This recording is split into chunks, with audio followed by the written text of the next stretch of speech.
Yeah, kid, park my car, get my bags, and put on some weight, will you? Hey, Wayne, what's with the pictures? It's a parking lot. Come on, will you? There are movies that entertain you once and fade from memory. And then there are movies that somehow burrow into the culture and never leave.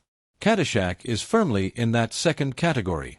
Released in the summer of 1980, this chaotic, irreverent comedy about class warfare on a golf course became one of the most quoted, most rewatched, and most beloved films in American comedy history. Chevy Chase gliding through life as the effortlessly zen Ty Webb. Rodney Dangerfield exploding onto the screen as the obnoxious, unstoppable Al Chervick. Ted Knight turning pomposity into an art form as the perpetually furious Judge Smales. And Bill Murray, operating in his own private universe as the deranged groundskeeper Carl Spackler. Together, they created something that felt less like a scripted movie and more like controlled lightning in a bottle. But here is the thing about Caddyshack.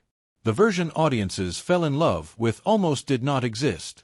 The film that made it to theaters was shaped by hurricanes, personal rivalries, last-minute rewrites, complete improvisation, and a level of off-screen chaos that would have killed most productions before they got off the ground.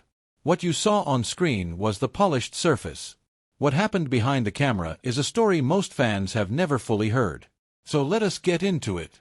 Here are 20 shocking facts you totally missed about Caddyshack. Harold Ramis had a clear picture in his head of what Bushwood Country Club should look like. He wanted the classic Midwestern private club aesthetic. Wide, manicured fairways, towering oak trees. That quiet old money feel that signals to every viewer that this place takes itself far too seriously. The one thing he absolutely did not want was palm trees, because palm trees would instantly break the illusion. The problem was that the production was filming in Florida. Ramis and the location scouts searched extensively until they found Rolling Hills Golf Club, one of the rare Florida courses that could convincingly pass as Midwestern, provided the cameras stayed aimed in very specific directions. It was a geographic sleight of hand, and it almost worked perfectly. Then, in early September of 1979, Hurricane David arrived and shut the entire production down before it had barely started. Cast and crew retreated to a nearby hotel to wait out the storm. What happened during that waiting period, by most accounts, set the tone for the entire production. But more on that in a moment. Seasoned film productions have a rhythm to them. Call times, marks, rehearsals, script readings, structured days. Caddyshack had almost none of that. By the accounts of nearly everyone who was there, the Rolling Hills shoot in the fall of 1979 felt like an extended, barely supervised party that occasionally stopped to film a movie. Substances were openly present. Sleep was treated as optional. Scripts were consulted loosely, when they were consulted at all. At the center of this atmosphere was Douglas Kenney, the co-writer and producer who had helped create National Lampoon magazine and co-written Animal House. Kenney was a genuine comedic genius, but during Caddyshack he was also in a deeply troubled personal place. The freewheeling chaos of the production was not just something happening around him. He was embedded in it. Kenney passed away in August of 1980, just weeks after the film was released, falling from a cliff in Hawaii under circumstances that were never fully explained. The wild energy that helped give Caddyshack its anarchic spirit carried a real human cost that never appeared anywhere on screen. Caddyshack did not spring from thin air. Co-writer Brian Doyle Murray spent his teenage years working as a caddy at Indian Hill Golf Club in Winnetka, Illinois, and he drew directly from those years when building the world of the film. The social dynamics, the class tensions, the peculiar rituals of country club life, and the specific personalities that populate Bushwood all trace back to real people and real situations he observed firsthand. He was not alone in that background. His brothers Bill Murray and John Murray had also worked the same golf circuit.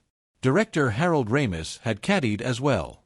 This shared foundation gave the creative team an insider's fluency with the world they were satirizing. They were not guessing at what country club culture looked like from the outside. They had lived inside it, from the bottom rung. Even the famous pool scene has an autobiographical origin. Brian Doyle Murray had personally witnessed someone drop a foreign object into a pool as a prank, triggering instant mass hysteria among the swimmers. That memory stayed with him for years until it finally found its way onto the screen. Orion Pictures saw something in the Caddyshack pitch. A raucous comedy about class conflict at a golf club had genuine potential. But potential alone was not enough.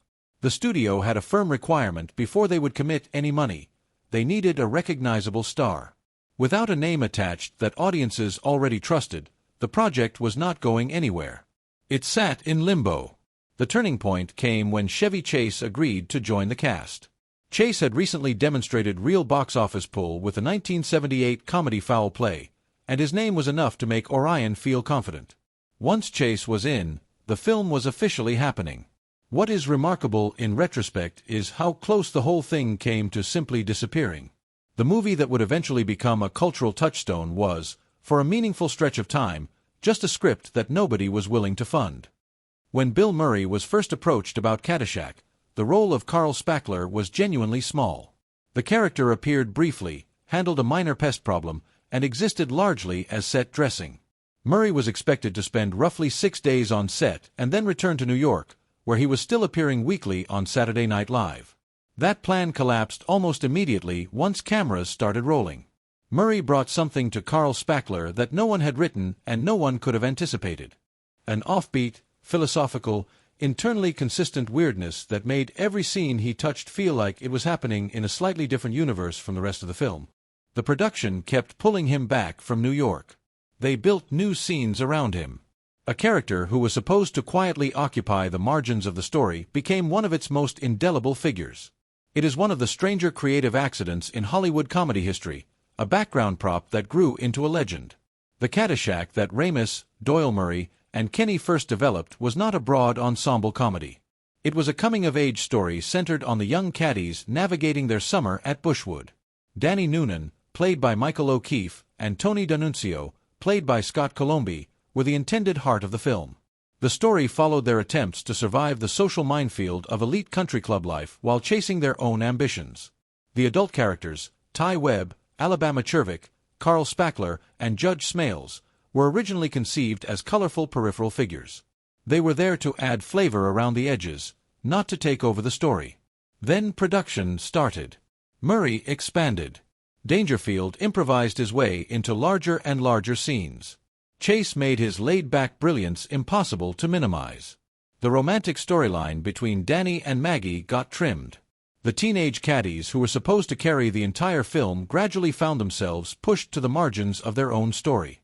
The movie rewrote itself around its most magnetic personalities, and the original vision quietly gave way to something nobody had quite planned for. The scene where Carl Spackler recounts his experience caddying for the Dalai Lama in Tibet, getting stiffed on a tip, and receiving the promise of total consciousness as his reward, is one of the most quoted pieces of dialogue in the film. What most people do not know is that Murray did not write a word of it. Nor, technically, was the idea originally his. The concept for the scene had existed in some form earlier, and another actor had actually attempted it first. The result, by accounts from those present, simply did not work. Played with a different energy, the premise came across as sincere rather than absurd, missing the specific delusional confidence that makes the moment land. Ramis reassigned it to Murray, who threw out the existing version entirely and rebuilt it from scratch in character. He performed it in one extended improvised take, fully inhabiting a man who is completely convinced he received a fair and even generous deal from the universe. The writing credit for that monologue, in any meaningful sense, belongs entirely to the moment itself. Ted Knight arrived on the Caddyshack set as an experienced television actor. He had spent years on the Mary Tyler Moore Show operating in an environment defined by precision. Scripts were followed. Timing was respected. Performances were prepared and rehearsed. Nothing in that career prepared him for what he walked into at Rolling Hills. Rodney Dangerfield performed like he was still doing stand-up, firing jokes at a pace that left little room for anything scripted. Murray turned every scene into something unpredictable. Chase made improvisation look so natural it was almost impossible to tell where the script ended. Knight, by contrast, arrived with his lines memorized and his performance prepared. Cindy Morgan, who played Lacey Underall, later described the visible tension on set between Knight's disciplined approach and Dangerfield's complete disregard for any established structure. Despite his evident frustration, Knight never broke. He stayed fully committed to Judge Smales through every chaotic take, delivering pomposity and wounded dignity with remarkable consistency, which, given the circumstances, was actually an impressive feat of professionalism. In the original script, the gopher was a minor nuisance. It showed up briefly, gave Carl Spackler something to do, and that was essentially the extent of its role. Nobody gave it much thought during production. Then the first cut of the film came together and the producers recognized a problem. The movie had funny moments, but it lacked a consistent thread connecting them. Looking at the footage they already had, they made a decision. The gopher would be retrofitted into a recurring element, a running gag that could stitch disparate scenes together and give the film a sense of ongoing comic momentum.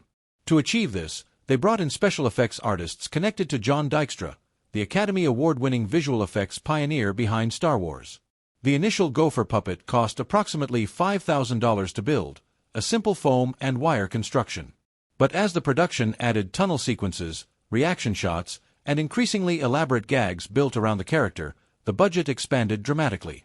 By the time the gopher storyline was fully integrated into the film, the total cost had climbed to roughly $500,000. Star Wars technology, deployed to animate a dancing rodent on a Florida golf course. The easy chemistry between Murray and Chase on screen masked a genuinely hostile history between them. Roughly 2 years before Caddyshack began filming, the two reportedly came to blows backstage at Saturday Night Live, inside John Belushi's dressing room, minutes before a live broadcast. The tension had been building long before that incident. Chase had departed SNL at the peak of its early cultural momentum to pursue film work. Murray was brought in as his replacement. That dynamic created resentment on both sides that never fully dissipated.